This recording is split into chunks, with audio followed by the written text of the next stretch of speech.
Hi, and welcome back. Are you considering retiring or possibly living in the Costa del Sol in Spain? Well, then you've come to the right place. Today I'm going to talk about Algarrobo-Costa, which is a small town in Spain, and I'll go over some of my first impressions after being here for 2 weeks. I'll cover my initial thoughts about getting here, getting around, the neighborhood vibes, how it's like to be a solo traveler here, and then I'll give you a tour of my lodging and go over the average cost of living a little bit. I'll also provide you with some information about Algarrobo-Costa, and I'll go over some of the common travelers' concerns. And then stick around to the end where I'll go over what I like and don't like so far. If you're planning to retire here, live here, or maybe just visit for a little while, this video is a great starting point. This is the first in a 3-part series about Algarrobo-Costa. In my next videos, I'll talk about some of the things to do in the area, as well as go over my final impressions and the costs for living here for 1 month. So if that sounds like something that's interesting to you, please subscribe so that you don't miss the future videos. If you're new here, my name's Kyria, and over the last 25 years, I've traveled to almost 60 countries, and in 2024, I retired early to travel the world full-time. One of my favorite things to do is talk about travel and learn about travel from other people, so let's get started. Algarrobo-Costa is a small beach town on the Costa del Sol, about 40 kilometers or 25 miles east of Malaga. The Costa del Sol, which is in southern Spain's Andalusia region, is known for its beautiful beaches, whitewashed houses, wonderful weather, fresh seafood, golf culture, and in some cases, there's a big party vibe in some of the towns, and also some of them are very luxurious. Aside from all that, I came in February, and one of the big draws for me was that it was going to be good weather and I would have an opportunity for hiking, biking, and running, and it wouldn't be too cold.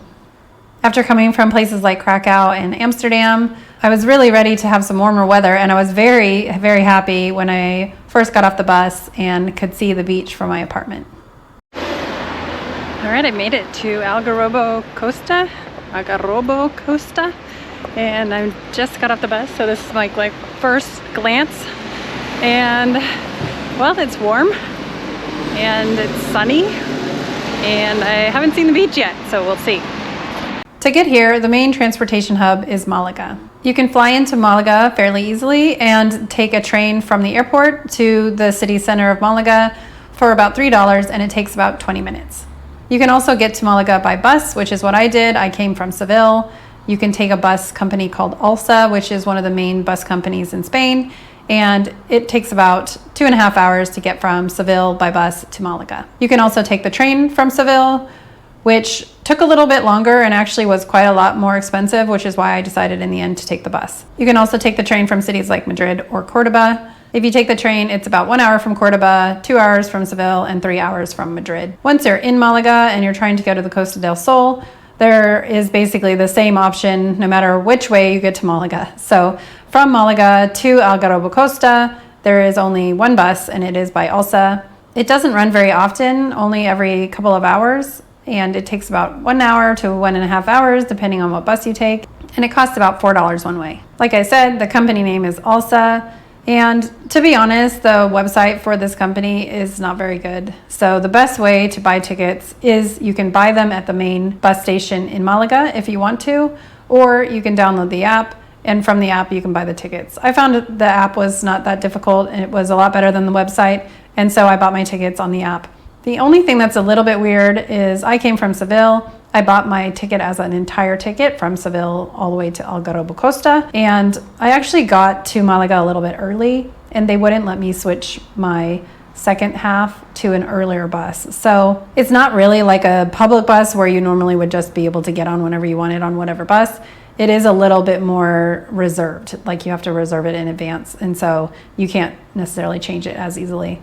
And I noticed that basically the bus fills up. Like the bus driver was turning people away at the main bus station, and then the next stop is at the port of Malaga, and he turned a lot of people away there. So my tip for that would be A, reserve your ticket in advance, and then B, if you can get on at the main bus station rather than the port, that's a much better way to go because it's the first station instead of being the second stop where it may be less likely that you'll be able to get on. Maybe if you're doubtful, try a little bit earlier than you need to be going, because if you're trying to catch a plane or something like that, it's not necessarily guaranteed that you're going to be able to get on the bus that you want to get onto. The other option you can do is you can take an Uber or a Bolt, and those are going to run you about $40 to $50 one way. The other option is to rent a car, which can be done from the Malaga train station or the airport, depending on where you come in. And it's actually not that expensive to rent a car in Spain, so that is a viable option. Also, just as a note, the train station and the bus station in Malaga are literally right next to each other. If you come in on the train and then you take the bus here, it's very easy to transfer. There's not really any walking from one place to the other. There's also restaurants and shops in the train station, so you can get something to eat. And if you have a long layover, there's also restaurants outside of the train and bus station, and there's a mall only about a 5-minute walking distance away if you want something to do. So for getting around once you're here, again, it's only the one bus line and it only runs every couple of hours, so it's not super easy to get around. The things that I wanted to do, like hiking, are actually about 10 kilometers away from where I am right now, and so there is no public transportation to them. I could take an Uber for about 25 euros, or renting a car, like I said, may be the best option. I rented a car for some day trips for about a week, and it was about $150. The only problem with renting a car is that there are some parking fees. So in Algarrobo-Costa, the parking is free. Also in some of the neighboring towns like Torre del Mar, you can get street parking there as well. But if you go to any of the more touristy areas, like there's a town nearby called Nerja, that one is going to run you maybe $2 to $3 an hour for parking garage. And same thing with the Nerja caves, that's going to be $2 or $3 an hour for parking. So it depends on kind of what you're trying to do, but you may rack up a lot of parking costs if you're going to bigger cities most of the time. Okay, so let's talk about where I stayed. I stayed in a 1-bedroom condo on the 7th floor right above the beach in Algarrobo-Costa. And it cost me $961 for the 28 days that I stayed. I chose this location because I really liked the fact that I could see the ocean from the apartment. And I really liked the idea of a laid-back vibe near the beach where I could kind of decompress a little bit and do daily walks and things like that right from the apartment. I also thought that after a couple of months in bigger cities, I would be really looking forward to a little bit more quiet time and downtime. So let me give you a quick tour of the apartment. All right, I made it to Spain. Welcome to Algarrobo-Costa. And I just got into the place, so I want to show it to you before I mess it up, as always. So there's a kitchen. It's very light, which is nice. Not too bad of a fridge. I don't really need much space. Has a full oven, microwave, induction, and a good set of dishes. That's good. Oh, a few little items, which is nice.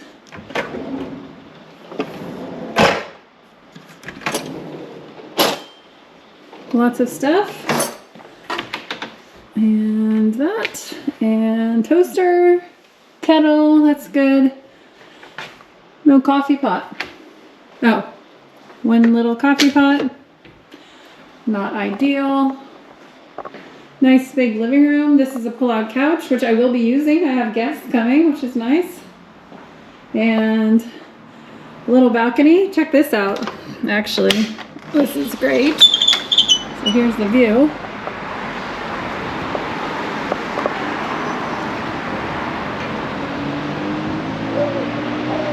The beach.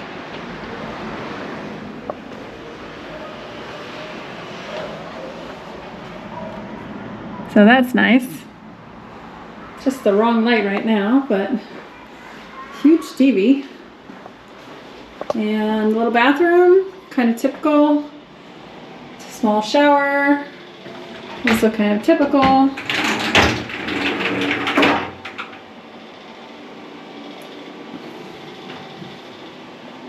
I gotta say, not a lot of amenities. I mean, I'm fine buying toilet paper, but one extra roll is a little bit sparse. And a bedroom. So there we have it. That's the spot. All right. Now that we've done that, let's talk about the neighborhood. There are 3 grocery stores within about a 5-minute walk. There's a Mercadona, a Lidl, and a Dia. So there's also a lot of smaller little kind of corner market type stores that you can get groceries from as well. However, it couldn't be more convenient. I basically go grocery shopping like 5 times a week because I can just pop over and grab a couple things anytime I need it. As far as getting around, walking is very easy. There's a promenade right outside my door, which goes all the way to Torre del Mar and then beyond. So that's basically about 3 miles.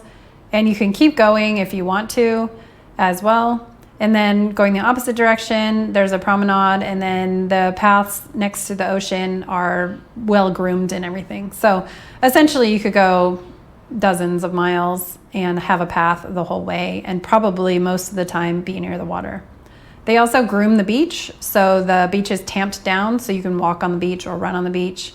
And that is only a little section, but it's really nice to be able to run on the beach without your feet sinking down into the sand. So that's a nice addition. But basically there's no shortage of beach walking opportunities, no matter how many miles you're trying to go. There's also little towns pretty close by, so if you're willing to go like a 5-mile round trip, you can go up to the town of Algarrobo, which is not the same as Algarrobo-Costa, and that's a little whitewashed town in the hills, which is very pretty and very typically Andalusian coastal town. The one thing that's a little bit of an issue, which probably won't be as much of an issue in the summertime, is all the promenades are tiles, and if they're wet, they are a little bit slippery. So just be aware of that they are pretty slippery when wet. As far as accessibility though, they are quite wide most of the time, and also a lot of beach shacks are on the ground level. A lot of restaurants are on the ground level. So if you have any accessibility issues, it shouldn't be an issue getting around. As far as running, same kind of thing with walking. There's plenty of opportunities to run, mostly along the water, but it is very beautiful and the mileage can be endless. As far as cycling, which is one of the other things I like to do, there are tons of opportunities for cycling, whether you're a mountain biker or a dirt biker or a cyclist on the road.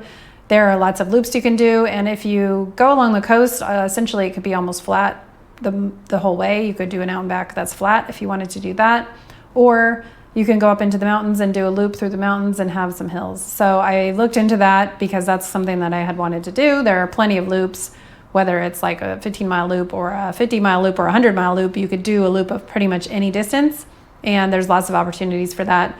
The roads don't really have bike lanes per se, but the people are very used to bikes going through. And I'm actually looking down on a roundabout from my apartment, and it's Sunday right now, and I've probably seen at least 200 bikes go by. So it's a great biking culture, lots of people biking. However, unfortunately for me, and I'll go into this a little bit more in a minute, but it's been raining pretty much the whole time that I've been here so far. So I was going to rent a bike for a week and do some cycling, and it was just rainy, and I don't really want to spend 300 euros to rent a bike for a week and then either ride in the rain or not ride. So I decided against it, unfortunately, so far, but that is something that it looks like there's tons of opportunities to do it if that's something that you want to do. As far as green space, I did take a walk up into the hills, and it is a lot of farmland, but you can walk on dirt roads and nobody really cares if you do. I mean, it kind of looks like driveways sometimes, but it's not. It's all publicly accessible. But it is a lot of farmland, so it's not like a nice forest or anything like that, but there are opportunities to go and explore the hills nearby. I can actually see the mountains from my window as well, which I probably showed you in the video a minute ago, but if not, I'll put something over my face right now. But yeah, the view is great and the mountains are great, and there are a lot of opportunities to go out there. Just the actual hiking trails are a little bit further out, which, like I said, without a car, it is a little bit harder to get to. Let's talk about some of the common concerns. I know if you're thinking about living in a place, these are some things that people worry about. So the first thing will be safety. There's no safety information for the small town of Algarrobo-Costa, but for Malaga, it's very safe. So according to Numbeo, the crime index is about 29, and again, lower is better for that. And the safety scale is 70, which higher is better for that. So very safe, very low crime. And I am assuming that this little tiny town is even safer and less crime because, I mean, it's very quiet. Regardless of the numbers, I feel very safe walking around, even at night, and I can see the boardwalk from my window, and I see little kids and families walking around at like 10 o'clock, 11 o'clock at night, no issues. As far as solo vibe goes and meeting people and groups and things like that, I've actually found it a little bit harder here. Not being a big city, there aren't as many opportunities of meetups and things like that, and also the expat group is for the Costa del Sol, which is kind of a large region with a lot of little towns. And so I haven't really found a specific group to this town. I did find a running group. I went and met up with them. But to be honest, the weather was horrible and people kind of just did their own thing. And it does seem like here people do their own thing a little bit more. And that could be partially because the weather has been really, really bad. And it could be that the season is low season right now. So I don't really know how that would translate to if you were here in July or August or whatever. But I have found it a little bit harder to meet people here than I did in some of the other places that I've been. However, as far as going out to eat alone or getting coffee alone or anything like that, that doesn't feel uncomfortable at all. It just, it's not as conducive to meetup groups. Language barriers should not be an issue. There are a lot of expats that do come to the Costa del Sol, and most of the hospitality industry will speak at least a little bit of English. And I was even in the Lidl the other day, the grocery store, and there was a lady, the cashier, explaining something to one of the clients in English. So I'm pretty sure that you'll be able to find someone that speaks a little bit of English no matter where you go. However, as I always say, it's good to know a few things in the local language. So I always try to do that no matter what. But even if you don't speak Spanish, you shouldn't have a problem getting around. As far as cultural differences, I haven't found any huge ones that are different from any of the other places in Europe. A couple of things I did notice is that initially when I was running on a running path, people didn't really make eye contact, which was interesting. And I looked it up, and basically what it said was that if you're overly friendly, that can be construed as being rude. So I thought that was kind of interesting. And the other thing is a friend came to visit, and he had the darndest time trying to get a double espresso. So I even asked somebody in Spanish and in English, or tried to find out if there was a way to order a double espresso. And when I'm talking double espresso, I mean a shot of espresso and then new coffee and everything, and a new shot of espresso. So 2 full shots of espresso. And the problem is he keeps getting either a single shot of espresso, or when he tries to order a double, he's just getting a long pour, which is just 1 coffee with more water. So maybe you guys can help me. How do you order a double espresso in Spain? We need help. So that's the one cultural difference I guess I would say has been noticeable. Of course, being from the US and we being used to very large coffees, pretty much anywhere in Europe, it is always fun to try to get a large coffee, because no matter where you are, there's a different way of doing that, or there is no way to do that. So if you're a person that loves large coffees, you may have to order lots of espresso, or what I get is a café con leche, which is just a shot of espresso with milk, which isn't really the way I would drink it at home, but I'm perfectly happy to have that. All right, let's talk about weather. Oh, right, this is gonna be a fun one, because according to the locals, this area, the Costa del Sol, only gets 40 days of rain a year, or if you talk to other people, it is 320 days of sun per year. So I think in the 2 weeks that I have been here so far, it has rained about 14 days. No, I will change that, 13 days. So I have had 1 sunny day, and other than that, it's pretty much rained every day. So for a place that's the Sunshine Coast, I have had a lot of rain. Apparently, they've been in a drought for a few years, and this year has been the rainiest year over the last several years, and they even had a name for it. So I'll put it on the screen, but there's been a lot of news about flooding and tropical storms and all this other stuff. So I happen to just get a bad weather window, unfortunately, because it's kind of put a kibosh on a lot of my outdoor plans. But the typical weather in the Costa del Sol is nice. So don't be fooled by my experience. But do know that if you come in late February or early March, you may be in the kind of a little bit rainy or colder season, which usually is not that bad.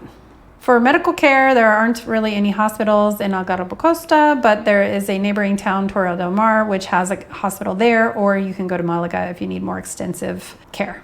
For embassies, there's US, Canada, and UK embassies in Malaga, and several other countries also have embassies or consulates in Malaga. All right, let's talk about my favorite thing, the cost of goods and services. So instead of going through a list this time, I'm just gonna do a grocery haul. So let's get started with that. So I thought this time, instead of going over the list of things that I would normally buy, I'm just gonna do a grocery haul for you. So I did eat some of the stuff already, so I will tell you a few things that aren't in this pile, but I will give you the information about those. So let's get started. The first thing is bread. So you can get bread in a lot of different sizes and shapes, but I like the little guy. This one is 23 cents euro, which is 24 cents US dollar. The other thing I got was, I'll just go over the basic ones first. So a liter of milk is €1.05, which is essentially $1.06, and this is roughly a quart. A liter of orange juice is €1.65, which is essentially $1.72, and again, this is roughly a quart as well. A dozen eggs was €2.27, which is roughly $2.36. Bananas, basically 35 cents a pound. I've been getting instant coffee. It's just easier. This place that I'm staying in right now doesn't have a coffee maker either. So I thought, you know what, I'm just gonna do this. And then when I go from one place to another, it's very light and it's easy to carry with me. So I'm not filling up my carry-on with a heavy coffee. So this coffee was $3.99, which is basically about 20 euros a kilo, or roughly about $9 a pound, $9.43 a pound. 1 kilo of carrots, $1.09, which is about 52 cents a pound. This is 300 grams of mushrooms, or it was, and it costs €1.49, which is roughly $2.35 a pound. This is 1 kilo of lentils, which costs €4.07, which is $1.92 a pound. 1 kilo of rice, which costs €1.62, which is roughly 77 cents a pound. 2 kilos of potatoes, and 2 kilos cost $3.39 for 2 kilos, so that's basically 80 cents a pound. This was a bag of 2 of these, so this is 500 grams, so 1 kilo in total of tortellini with meat, and that was €4.19, which is $1.98 a pound. This is basically 1 kilo of Greek yogurt, and it cost €2.35 for 1 kilo, which is the equivalent for this size of $2.44. I've been buying this in Spain, kefir. I think that's how you say it, kefir? I think it's kefir. Anyway, this is a 500 gram size. This cost €1.29, which is basically $1.34. I got pickles. I love pickles. And I was so excited because they were only €1.50 for this size. So this is it's 680 grams with the jar and 360 grams without the jar. So however you want to think of that, that's basically a pound, over a pound with a jar, and half of a pound without the jar. This one I thought was really fun. I love pork knuckle, and when I go to Germany, I love getting pork knuckle, but I have no idea what this is going to be like, so I will have to report back. But this is a 600 gram pork knuckle, and it costs $4.99, which is basically $3.93 a pound. Okay. And then I ate some things. So just a couple of other things that I didn't go over. A bottle of wine. I got a bottle of wine for €1.59, and it actually wasn't bad. So that's about $1.65. I got butter, which was $9.56 for a kilo. So it was $4.52 a pound. And I got toilet paper for 8 rolls, was €2.35, or $2.44. I got a huge head of cauliflower. This was very exciting for me. I love cauliflower. Usually in the US, sometimes you get this tiny little head. It costs like $4. Anyway, I got this huge head of cauliflower, and it was €1.29 per kilo, so 61 cents a pound. that's great. I also got, I covered everything. So everything you see plus the cauliflower and the wine and the butter cost me 46 euros, which is about $48. So now you can kind of see what you can get for $48 basically, and including the toilet paper as well. And so when I tell you at the end of the month how much I spent, you'll kind of have a picture of what exactly that entailed. Okay, so aside from groceries, the average cost of living in the Costa del Sol can be fairly inexpensive depending on where you settle. For example, in Malaga, you can probably get an apartment for maybe 1,000 euros versus some of the higher end coastal towns where you're gonna have to pay maybe 2,000 euros. Obviously, the closer you are to the coast, the more expensive it's going to be. But if you're buying, according to the internet, you can get a place in Malaga for about 3,000 euros per square meter. Versus some of the coastal towns like Marbella, that's going to be like $5,000 euros per square meter. For utilities, the average cost is about 100 euros per month. For dining out, you could probably expect to spend a little less than some places. So the average cost of dining out so far that I've seen has been roughly $20 to $30 per person for dinner. And that's including wine or sangria or a couple of drinks. Average cost for a café con leche in the area that I'm in is about €1.50, and average cost for a beer is about $2.50. Average cost for a glass of wine is about $3 to $4. Like I said, the public transportation is going to run around $4 for me to get to Malaga, so $8 round trip. As far as attractions go, the Nerja Caves, which is close by here, that costs about 17 euros to go to. Another thing that's nearby, which I'll talk about these in my future videos, but there's the Caminito del Rey. That's about $20 as well. So most attractions are gonna run you anywhere from $15 to $20 per person. As far as parking, like I said, that's gonna be about $2 an hour if you're parking in a garage, but sometimes you can get free street parking. Okay, so last but not least, what have I thought about the area so far? So unfortunately, it has been raining most of the time that I'm here, so it hasn't really given me the opportunity to do a lot of the things that I thought I was going to be doing, which would be outdoors. So it's kind of clouded my judgment as far as my experience so far. But if I take that out, I think that my impression of the area is good, but I would like to just talk a little bit about this specific town that I'm in, Algarrobo-Costa. So this town is very small. It doesn't have a lot of stuff to do. So if you're looking for a place to go to the beach and relax and have a good dinner, fresh seafood, things like that, this is a great place to go. It's very relaxing. It's very low key. It's very laid back, and it is perfect for beaches, walking, and eating for sure. And also it's March now, so maybe that's part of it, but it doesn't seem too touristy, whereas I went to Nerja and that was pretty much packed even though it's March. So if you want a place with maybe more locals or low-key expats than places where the tourists are going and the buses are getting off and the tours are going, then Algarrobo-Costa is a great location. However, if you're looking for a little more excitement, you might want to go to a place like Torre del Mar, which is the neighboring city, which is not very big either, but it has a little bit more things to do.